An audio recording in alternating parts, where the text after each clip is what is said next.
All right, folks, we might get started. So good afternoon, everyone. Kia ora to our friends in New Zealand. Thanks so much for joining today's GA4 session. For those who I might not have met, my name is Chris Burgess. I'm a News Partner Manager for Australia and New Zealand from the Google News Initiative team. I would like to start, as always, by acknowledging the traditional owners of the lands on which each of us meets and pay my respects to elders past, present, and emerging.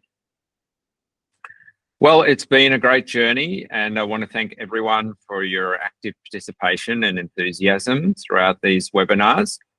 The goal of the program has been to empower news organisations to use GA4's potential. I mean, there's a lot of potential, but we understand it's not it's not the world's simplest product, and it's really designed to cater for a very broad variety of needs. So we hope you've learned new skills and best practices to optimise your GA4. And we hope your journey doesn't stop here. We would encourage you to continue exploring the features. And just one final call out, we do still have quite a number of one-to-one office hour slots available.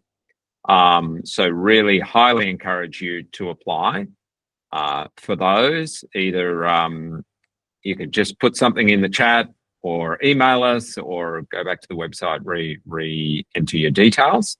Or if you've already had one or two sessions, we've still got some capacity available, and we don't want to leave any stone unturned in terms of helping you to optimize your usage of GA4.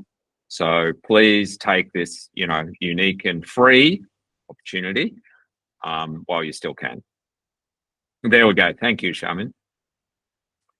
As you know, the Google News Initiative is committed to supporting all news publishers in your digital journey. And if you'd like to receive updates on upcoming programs, we do have a newsletter, and you can subscribe to it via the link that I've just put in the chat. So thanks again, everyone. Really appreciate your attention. And I will now pass it over to Shamin and Kogel.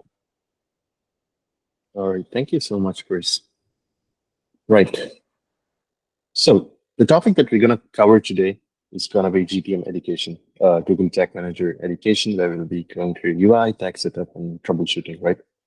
So this is perfect for those new to GTM or looking to deepen their understanding of how it simplifies managing marketing tags.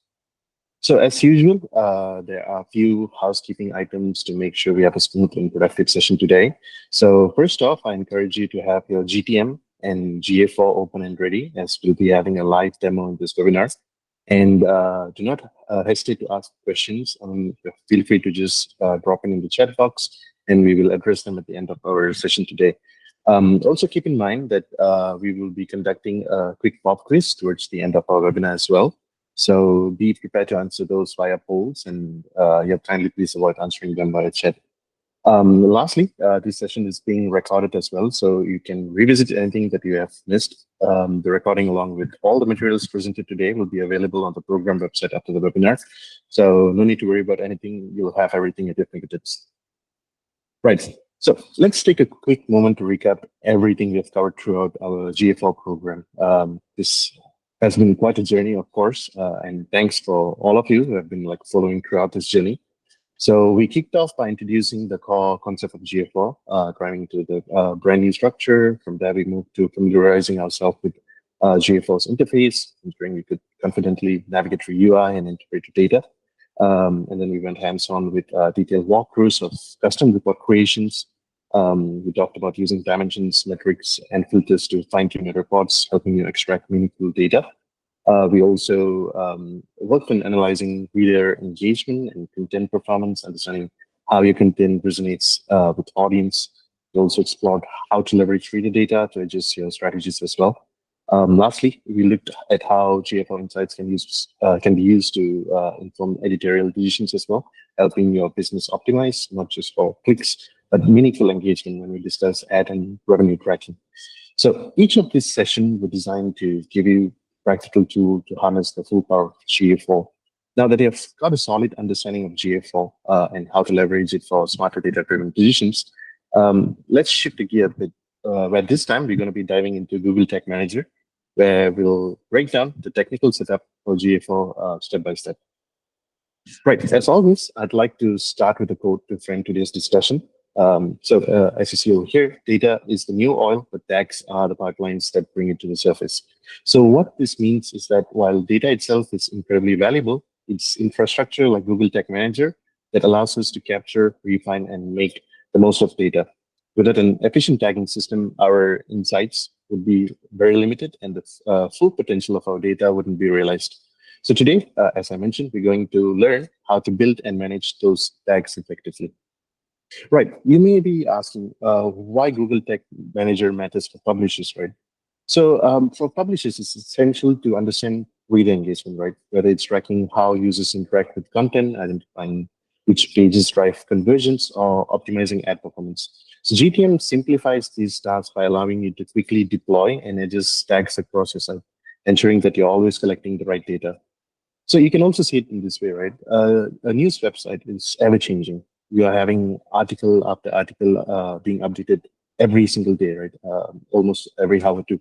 So when tags are set for such ever-changing site, there's a slight chances for a tag to have a minor complication, which may lead for the tag to fail.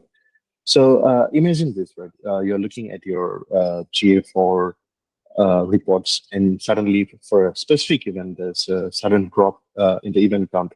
So rather than waiting for support, you can get into the GTM and run some basic tests to troubleshoot it. Maybe you can find out there's an issue with the track triggers, for example. So this session is going to help you to work on those things by yourself and help you understand GTM better.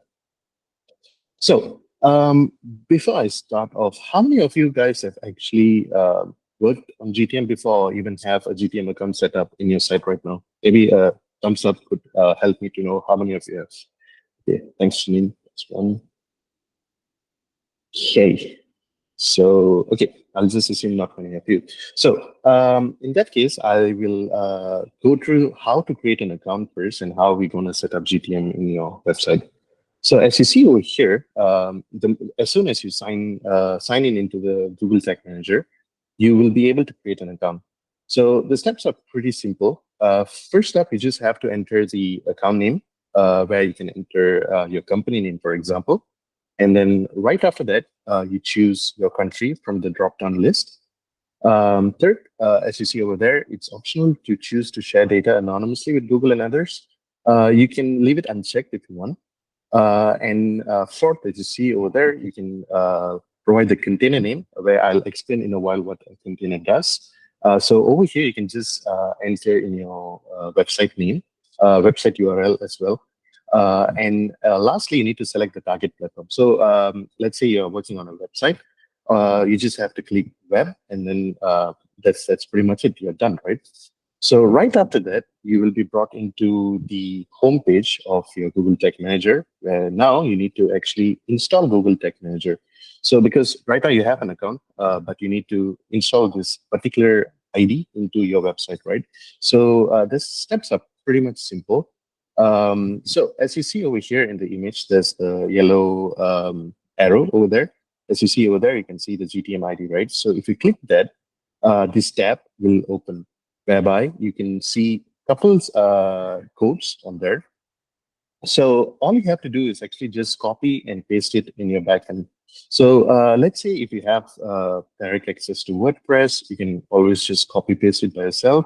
Or if you have a tech team to support you, you can just provide these codes to them and then just ask them to help you to paste it in your backend. So it's pretty simple. You just have to copy the first piece of code into the head section of every web page on your site. And again, copy the second piece of code right after the opening body tag of your web page. So once that's done, you can just click on the test. So you just have to copy paste your URL, paste it in the test, and then click the test button. You will get a check icon. That means that you have successfully installed GTM. So Moving on. Let's break down the three key components of Google Tag Manager, right? So these are the core building blocks that enable you to track and manage your site efficiently. So tag is essentially an action that sends data. So this will be the core where it is encompassing all the codes. And for example, it could be track when someone make a purchase or like even reading an article, right? So any sort of event can be built in this tag. And next will be the trigger. Trigger defines when and where a tag is fired. It sets the condition for your tag to work, like when a user lands on a specific page or completes a certain action. And lastly, we have variable. Variable provides additional details or information to the tag and trigger. They act as a placeholder that can store dynamic values. Like for instance, you're collecting data from a site, like maybe, let's say someone is reading your article, you wish to know exactly what's the article name is. Variable can help you pull the data and pass it to GA4. So these three elements work together to ensure that your tags are fired at the right time, under the right conditions, with the right information. So it's time for our live demo now. As I mentioned earlier, it will be great if you have your GTM open. There will be some sections I will let you know, so you can follow me through. And there will be some section I'll be just explaining through, and you guys can just pay attention to that part. Right, let me change to the GTM right now. Okay.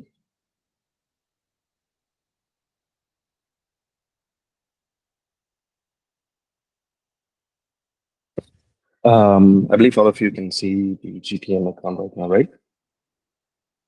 Okay. All right. As you see over here, this will be this is what you'll be greeted to after you have an account. So over here, you're seeing there are multiple different accounts, right? So within an account, you are seeing different container IDs. Imagine your new site is having multiple subdomains, right?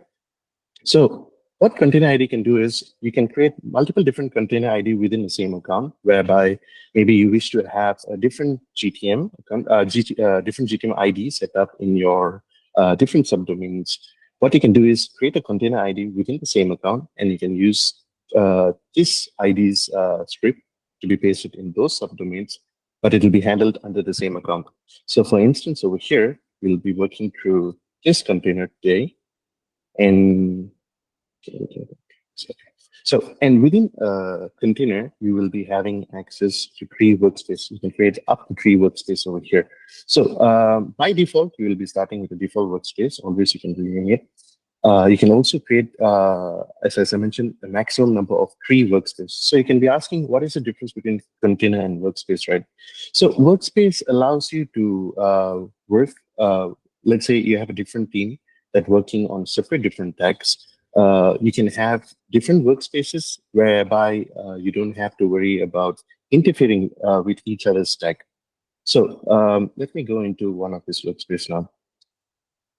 So as I mentioned, this will be the home page that we'll be seeing for the workspace over here. We'll be greeted with this.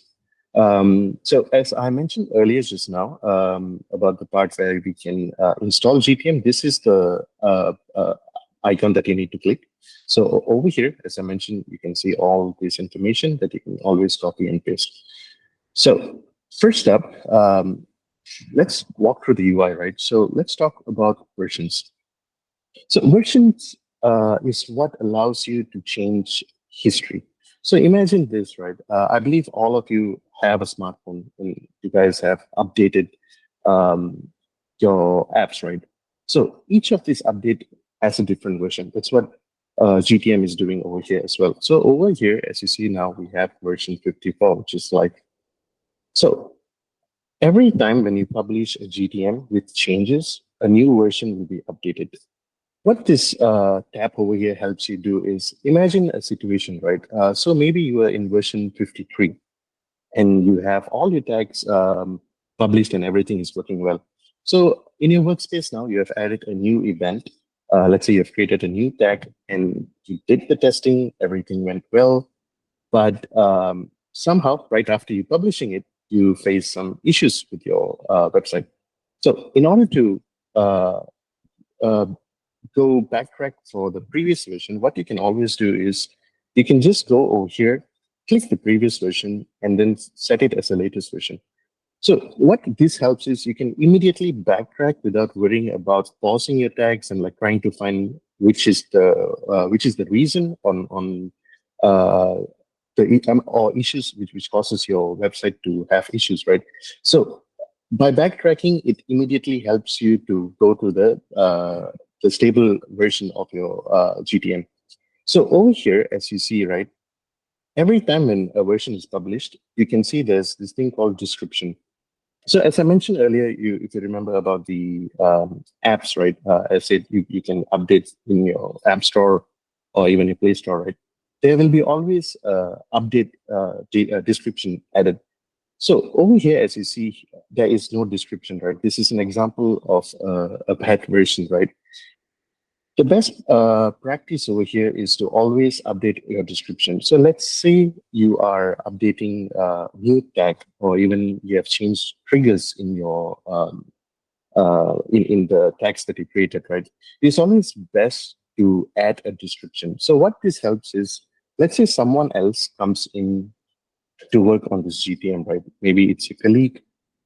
When they come in and then look at the version, this could help them to understand what the version is exactly. It could be a very short description, right? For example, over here, I believe it's this one. Okay, you can see there's a small description added over here, right? What this does is it helps them to understand what are the changes are. So rather than them going into all these version changes, looking into manually, they can just quickly understand the summary of the description over here. So as I mentioned, it's always a best practice. So always remember to add your descriptions.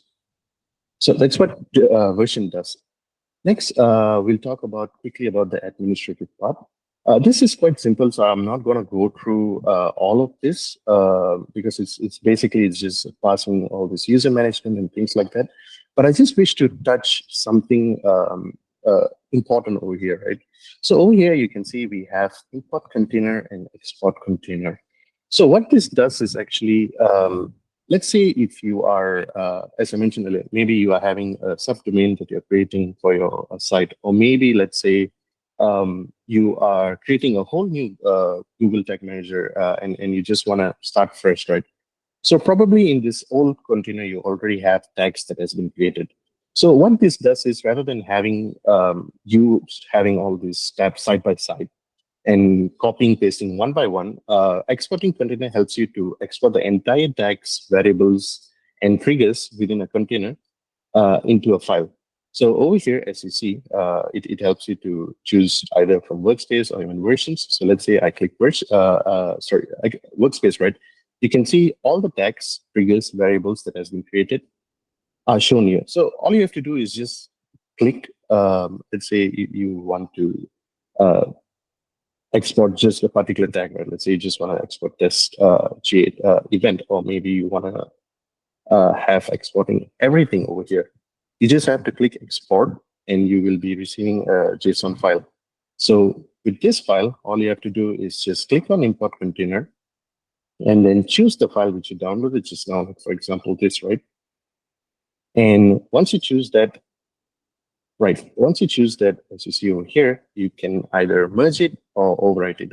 You can even create a new workspace, but since I've already have the maximum number of workspace, I can't create another one. But let's say you only have one workspace, you can always create a new workspace as well. So this helps you to immediately copy and paste your tags into the new container as well. So this is quite a useful tip, I would say. So you guys can always find, I believe you can always use this in your end. So right now, let's go back to the home page again, right? Over here, as you see, there are several things to look at. So over here, as you see, we have workspace changes, right? So this is the current version that we are working on. And it will always let you know what are the number of workspace changes that has been done. So over here, you can see there was 41 changes that has been done, right? So for each of this, you can always look at the history of what has been changed. So let's say you click one of this. And over here, you can click on view changes. So as you see over here, you can always look at what other changes has been done. So for this particular tag, what the changes was that this event was paused. So what this helps is you can always look at what are the changes, what was the different versions, and what was what was the previous version, and you can always use this to identify the changes. So that would be for the workspace change. Now let's get into the main parts now. So the main parts, as I mentioned just now, the core will be the tags, the triggers, and variables. So as you see over here, this would be the core whereby we have the tags, right?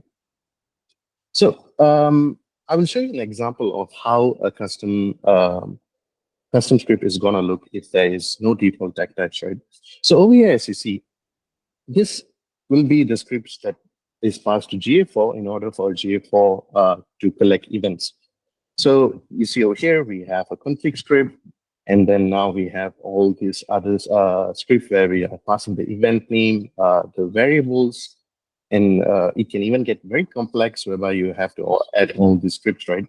So rather than understanding coding or even need to have that understanding of coding, right? What GTM has done is it has made it very simplified. So over here, when you click new, you will be brought into this page, right? So when you click on tag configuration, you will be able to choose tag types. So rather than having all those codes and scripts where you are just adding those manually, what GTM has done is it has simplified it whereby you just need to add the important stuffs. So for example, over here, as you see a tag type as a GA4 event, it is very straightforward where you just need to add your measurement ID and event name, and you just set a trigger. And with this, it just sends the event that you wish to create. So it simplifies the entire process over here, whereby rather than having all these complex codes, you can just add in these two data and maybe even add parameters and just set the trigger and you're done. So you also have many type of tag types over here, which Google Tag supports as well. So you have even Google Ads, you can set it up there.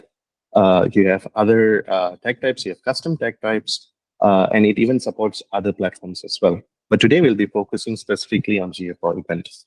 So before that, let's quickly talk about triggers as well. So as I said, triggers is what helps a tag to fire in a specific condition, right? So there are plenty of triggers that has been, there are plenty of triggers that are available. So what you can see over here is these are the trigger types. So I'll just give a quick explanation for each of these triggers as you see over here. So we have page view, whereby we have 5 different page views that's over here. So first up, we have consent initialization.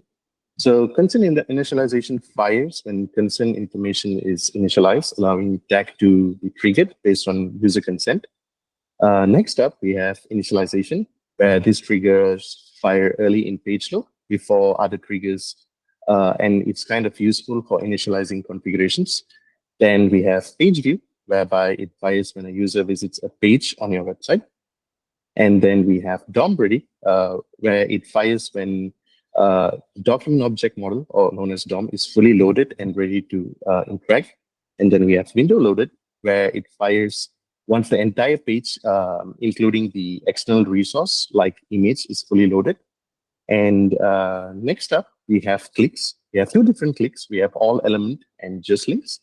So for all elements, it fires when interaction with any element on page occurs, and just links will fire only when a link element is clicked on a page. Next up, we have user engagement. We have element visibility, form submission, scroll depth, and YouTube video for this.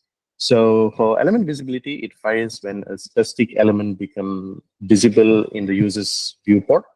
And for form submission, it fires when a form on a page is successfully submitted.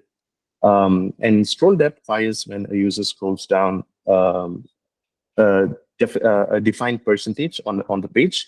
And for YouTube video, it fires based on user interactions with embedded YouTube videos. So we do have other trigger types as well.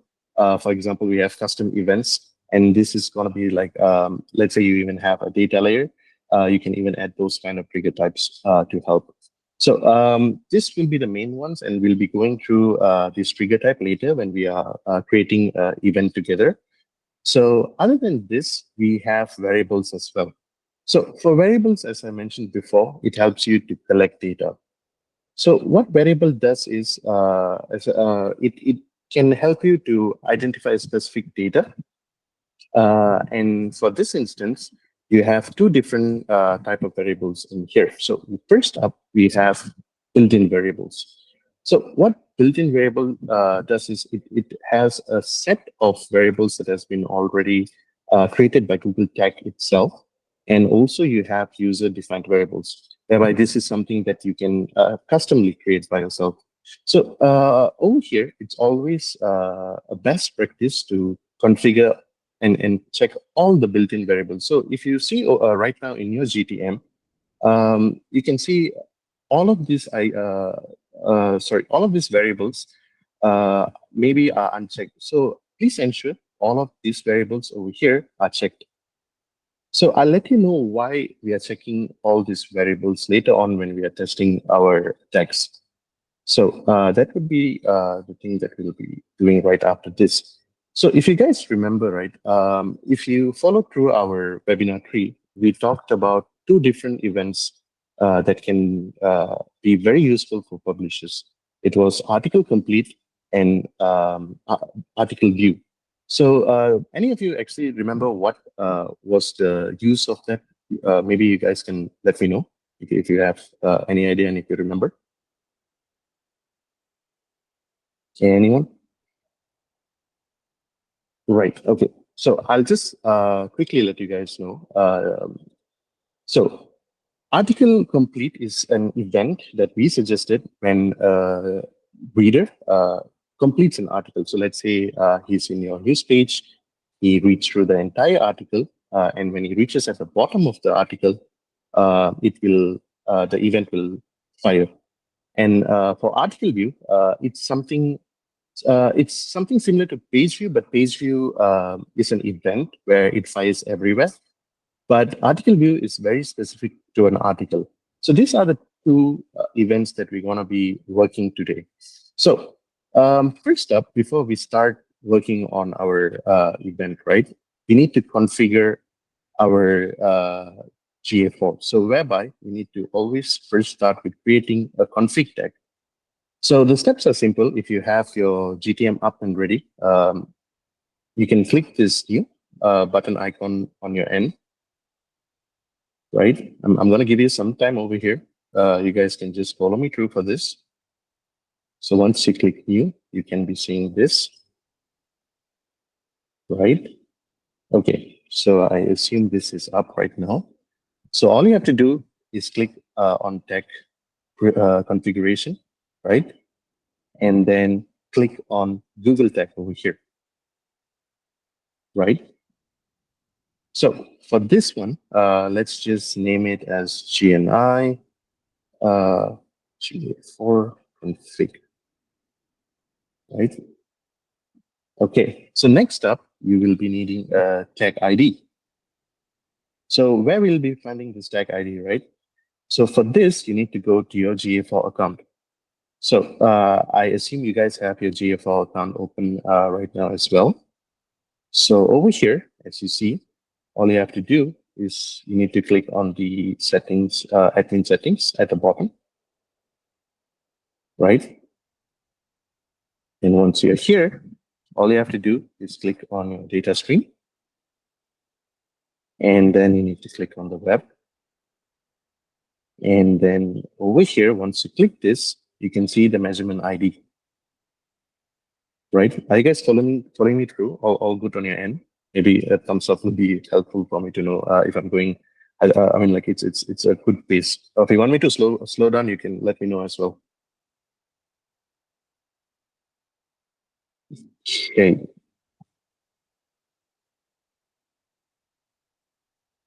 Right. So over here, you just have to click copy and then go back to Google Tag Manager again. And then you need to just paste it. Right? So once you pasted it, now you need to set the trigger. So this, since it's a config tag, it has to be firing everywhere, right? So we can just choose over here for all pages, right? So once this has been done, all you need to do is click save, right? And you're done. Okay. So once this is done, now let's go into the one of the events that I mentioned, right? So we'll be doing this event creation together as well. So you can follow me through, set it up. There'll be only one small changes that you need to do at the end, where I'll let you know where the changes is. But you can just follow me through for this too. So it's very simple. First up, again, we click the new. And then once you're here, you click the tag configuration again. And then this time, Google Analytics. And then you click on the GFI event. So you remember you copied your measurement ID earlier, right? You can always just paste it back over here, right? Since we have created the config tag earlier, you will get this check icon over here. It will let you know that the Google tag has been found in the container. And now we need to name the event. So if you remember, our event name was article complete, right? So as usual, you can just name this tag as well. You can name it as GF4 event article complete, right? Okay, so once this is done, it's very simple right after here. So you need to go to your page over here, right? So we go to this blog. So let's say it's something similar in your article that you're looking at, right? So if you remember, article complete is something where a user fully scrolls through, right? So what type of trigger that we're going to set here, right? So if you remember, just now I mentioned we have a trigger called scroll. So what this scroll percentage is going to do is we can set a specific percentage to ensure it fires when a user scrolls through your article, and when it reaches to a specific percentage, it will help to fire. So let's go back to the Google Tag Manager over here, and then we set the triggers. Right. Over here, you can click the plus icon on the top over here. Once this is done, you can select the trigger type. So first up, you can just name it as a scroll percentage trigger, right? And then over here, under the trigger configuration, when you click this, you're going to be seeing all these trigger type as you saw earlier, right? So it's very simple. You just click on scroll depth, right? And then since it's a vertical scroll, since the article is going to be a vertical scroll, you just click on vertical scroll depth. So most of the news articles and news sites will, I believe, will have a footer at the bottom. So in that case, let's set the percentage probably at 80. So it doesn't mean the user needs to go all the way down to your footer, right? So let's set it as 80% for now. And this is where the changes is going to be a bit different in your site. So what's the changes is right now, since it's going to be very specific to the site I am working on, the only changes in your website is this part, whereby you're going to be adding something which is specific to your website. So how is this going to be specific, right? You can ask. Since this trigger is being set in an article, we need to find something that is common, where it is specific to this article, right? So what we can do is we can always use the URL. So if you see on top of here, it says that Apex Sandbox Web App /blog, where this is the path type. So you can see here it's home, and then when you enter here, it's block 1, right? So that is something which is specific. So what you need to do is in your website, I believe you will have path types. So for example, right, let's say your website is www.news.com, right? And let's say you have a path type of /article and / maybe it's as over here, it's YouTube video model, right? So what you can do is you can always use this article path. You can just copy this, right? And use it as your something which is unique to you. So over here, I'm just going to do this, but I believe each of you will have different sites. So you guys need to select what is specific to your site. As I said over here, maybe there's an article path or something over there where you can always use as a condition to set your trigger. So over here, I'm just going to be using this, whereby this is going to be a page URL, right? And then it contains block 1, right? So as I mentioned, only this part is going to be different in your site, but everything else in this setup is going to be exactly the same. So you just save this, right? So once this is done, you're all set and you can save it. Right. That would be how to create the scroll. So let's quickly see how it works, right? So let's click on preview, whereby this is where you're going to be testing.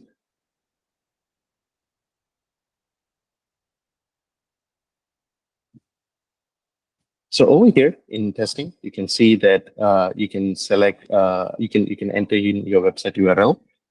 So once you enter in your website URL, you're going to be connected to your site. So how you're going to do the testing is pretty simple. It's going to be just here. And let's say you are viewing the article as I mentioned, and then let's say you're scrolling through it, right? You can see that over here, there is a scroll event happened, right? So the tag that we created just now has been successfully fired. So we know for sure this event has been successful, and this event has been passed to GA4. So that's how simple it is to create this, right? So next up, for the next event, I don't think so. I mean, you guys don't have to follow me. You guys just pay attention. What I would suggest is you guys can actually rewatch the video later on because it will be available in our website. So when you're working on your tag, the next tag, you can always rewatch this, keep this side by side, and then work it through.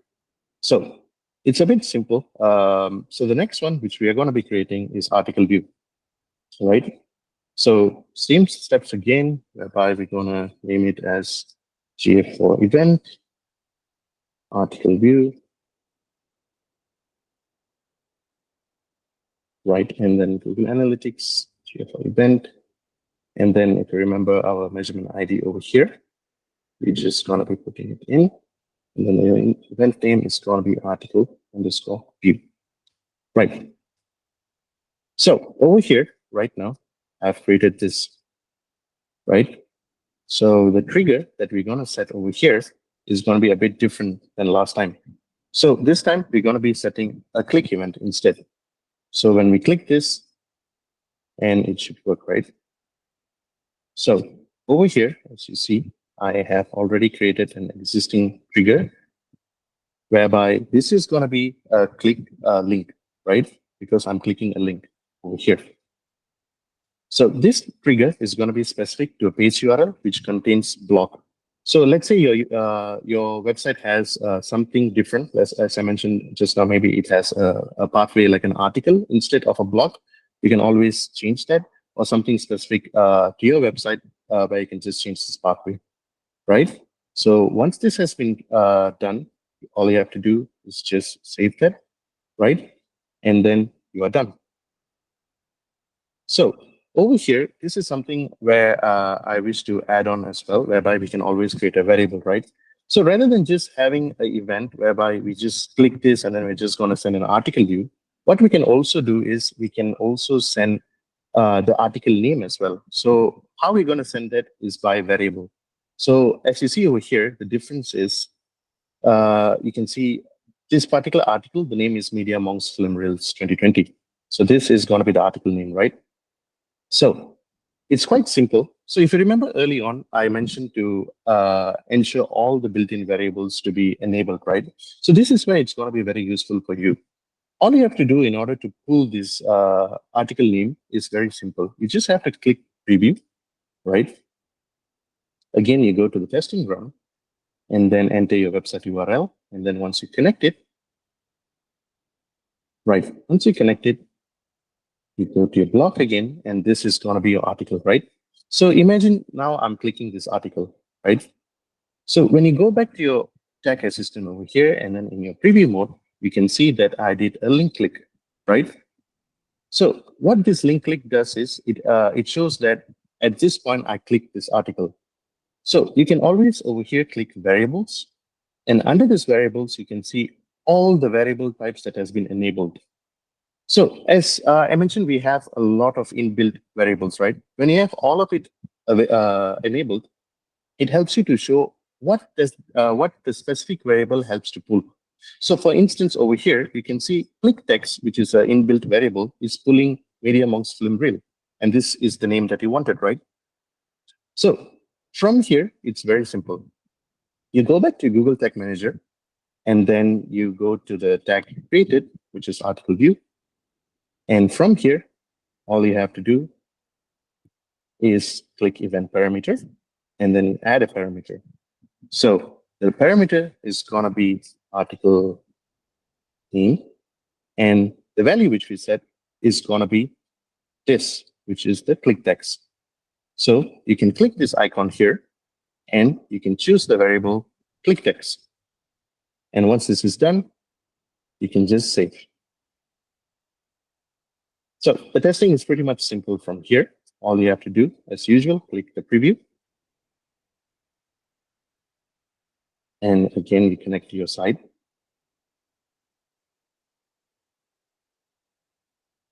Right. So if you remember, this was the article that we're looking at, right? So once we click this, now you need to see if it fired. So over here, you can see the GA4 event article view was successfully fired, right? And the parameter was sent at click text. So you can check again whether your parameter is accurate, right? So you can go back to your variable. You can see the click text, the parameter was media monks film reel. So what this ensures is not only your event of an article view has been sent, but it also now sends the article name as well. So this helps your report to have more in-depth insights, and it will help you to get more in-depth details in your reports as well. So that's how you're going to be doing the tag setup, right? Okay, I'm going to go back here. So the last thing which I want to cover here is once everything is done, there are two things that you need to remember. First up, you can always create folders. So over here, as you can see, this is all unfiled items. You can always click this, and then you can create a folder.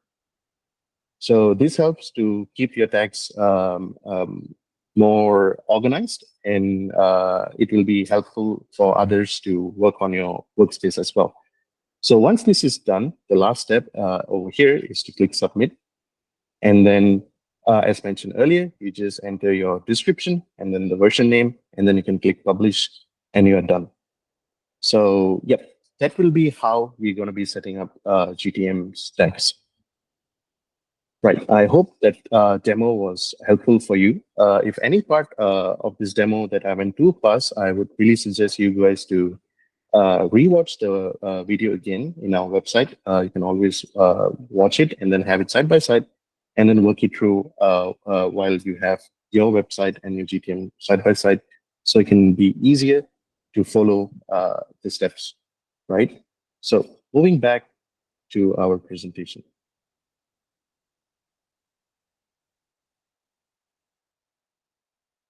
Right. Okay. So before we go to the quiz, I just want to talk quickly about common tagging mistakes. So these are the things that you always need to keep in mind. So for publishers, ensuring that their readers have seamless experience is quite critical, right? So if your tags aren't tested properly before being deployed, they can cause issues such as like slow page loads or broken ad functionalities. So this can for sure frustrate your users and lead to higher bounce rate, or even you can even lose revenue. So as you guys see just now, using GTM's preview mode before publishing allows you to confirm that all the tags are firing as expected, and it helps you to avoid incorrect triggers for tags. So for instance, a tag might be intended to fire on a specific page, but because of a misconfiguration in the trigger, right, it can end up firing on every page instead. So just ensure to always test your tags in the preview mode, see everything if it's firing well. And once you are very sure on that, you can just publish right after that. So always keep that in mind. So now let's quickly go through the quizzes. So over to you, Shaman. All right. Thank you so much, Koga, for going through what Google Tag Manager is and how it can go about creating tags, triggers, variables, and how it can go about doing the testing, right? So again, it's me. So it's quiz time. I'm gonna quickly launch the quiz, the poll for you to select the answer. So the first question is, in Google Tag Manager, what is the primary purpose of the preview mode? Is it A, to view live data of text firing? B, to check if a new variable is working correctly? C, to test and debug text before publishing changes? Or D, to edit text directly on the live website?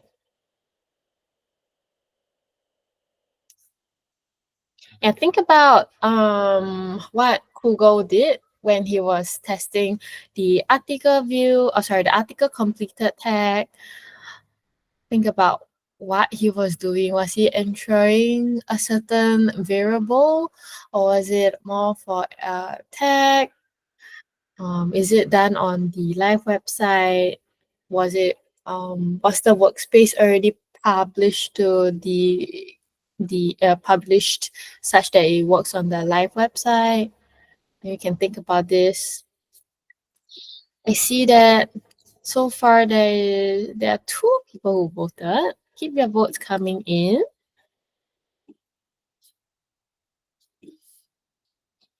Any more?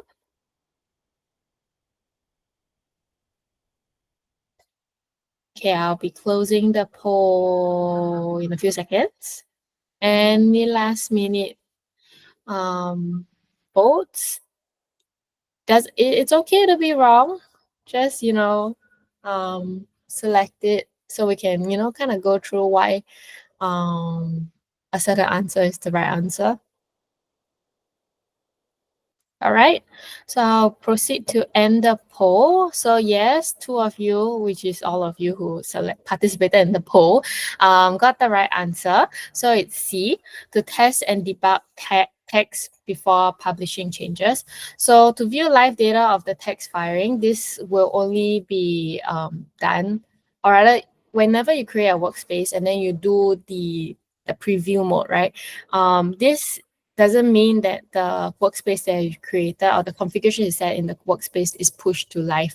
So it's not live yet. You're just testing the text and the settings that you have set for the workspace. So A is not the answer. B, to check if a new variable is working correctly. Yeah, so you can use it to check the new variable, but you need not go through preview mode. So C is the right answer because you mainly want to check all the text, the trigger logic, whether it's firing at the action or the situation or the conditions that you have set. And then after it's being set, then you also can check whether or not the variable is collecting the expected value. And D, to edit text directly on the live website, it doesn't do again. It is to whatever preview mode that you are testing. I mean, whatever workspace that you are testing under the preview mode has yet to be published on the live site. So D is not the right answer. Okay, then now we'll proceed to the second question. I have just released the poll again. So it's the same format. This time with different questions. So the quiz 2 would be, which of the following best practices is recommended for managing multiple tags efficiently in Google Tag Manager? Is it A, to create a new container for each new tracking implementation? B, always use built-in variables to reduce complexity? C, to organize tags triggers and variables using consistent naming conventions and using folders, or D, to implement every tracking tag manually without the use of templates. So at this point, maybe I can do maybe a little bit of reflection, or maybe you can, we can think about what Koga has shared earlier. So you can think about what he emphasized and highlighted, the importance to, use a certain feature so that your workspace will look very tidy and it's easy for anyone to understand should they just receive access to your GTM container. They would understand what each tag mean, which trigger mean, or even each variable mean. All right, I see that I have one vote in.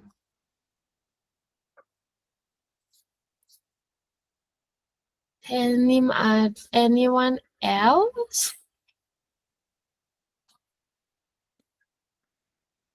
Give it a few more seconds.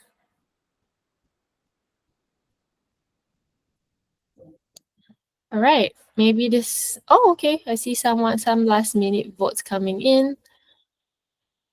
Any more last minute votes or selection of answer? Suddenly the answer came to you, then you know which is the right answer. All right, if now I'll proceed to end the poll. So there I received 2 votes. One of you guys got the right answer.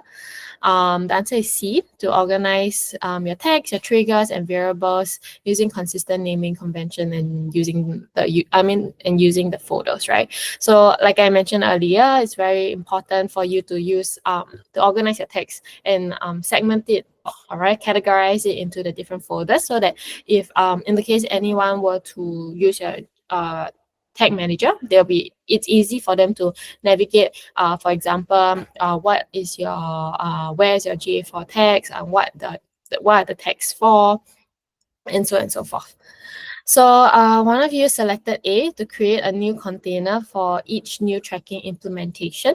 So for this, you need not create a new container for each new tracking implementation. I think you are slightly confused because each container, it means a different what's this called, a different GTM account. You can create multiple workspaces in the case you don't want the configuration that you set to be affected by the other testing configuration that you have set in the different workspace. So yes, you can create different workspaces, but it's not recommended for you to create a new container every time you have a new implementation. For the built-in variables to reduce complexity, yes and no.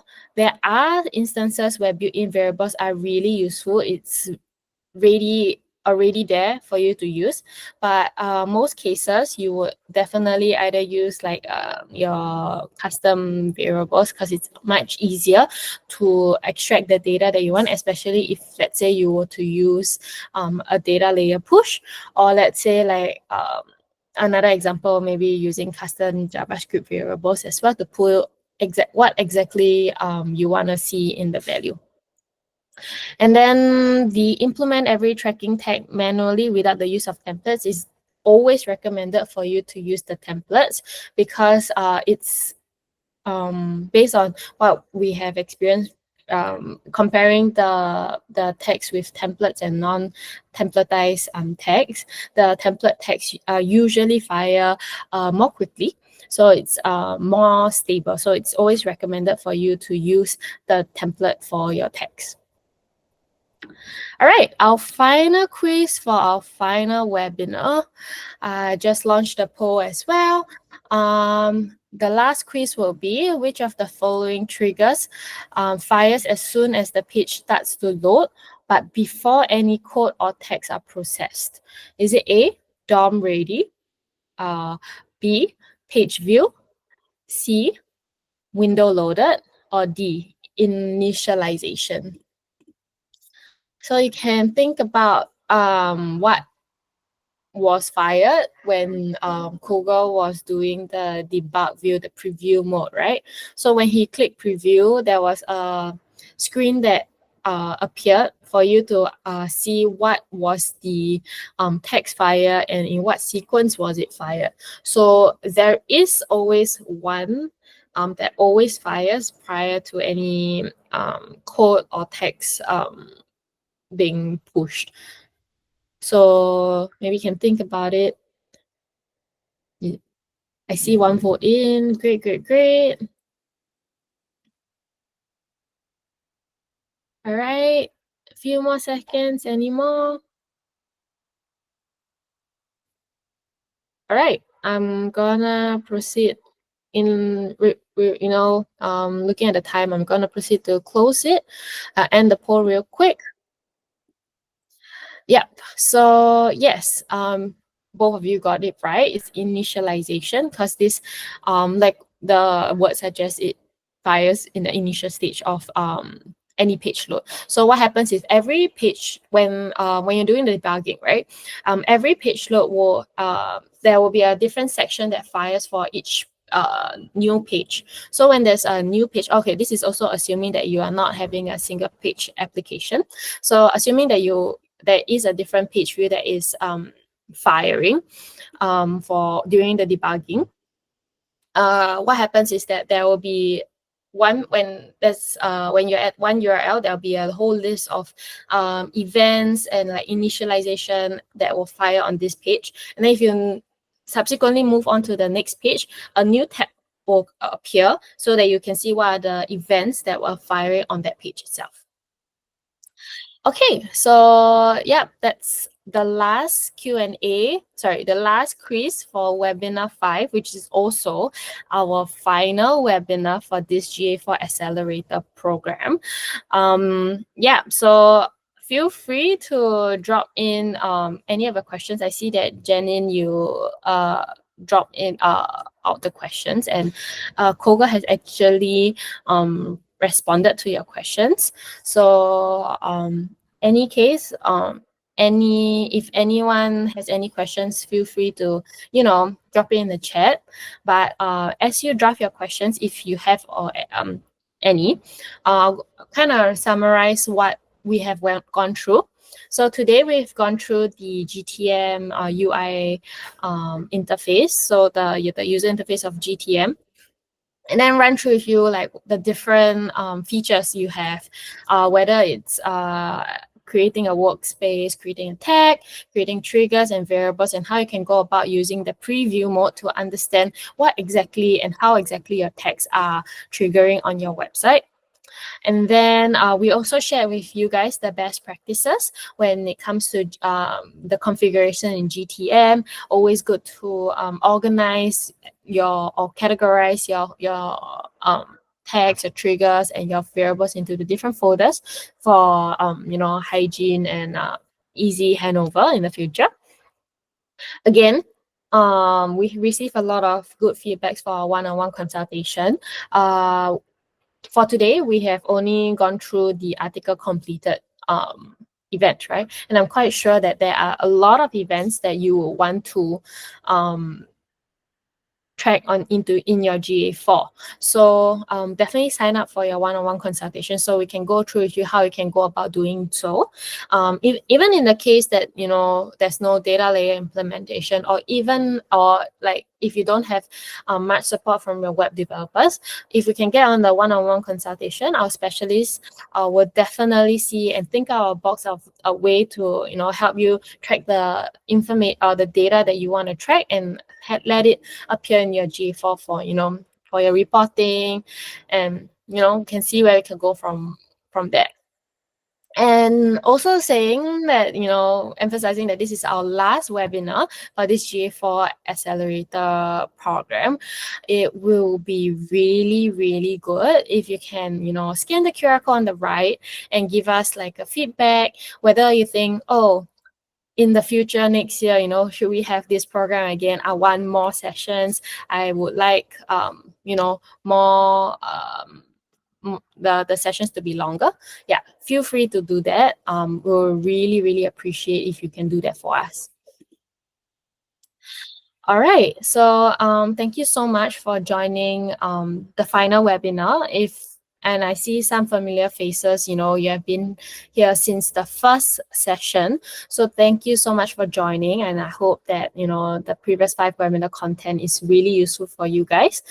And yeah, thank you so much.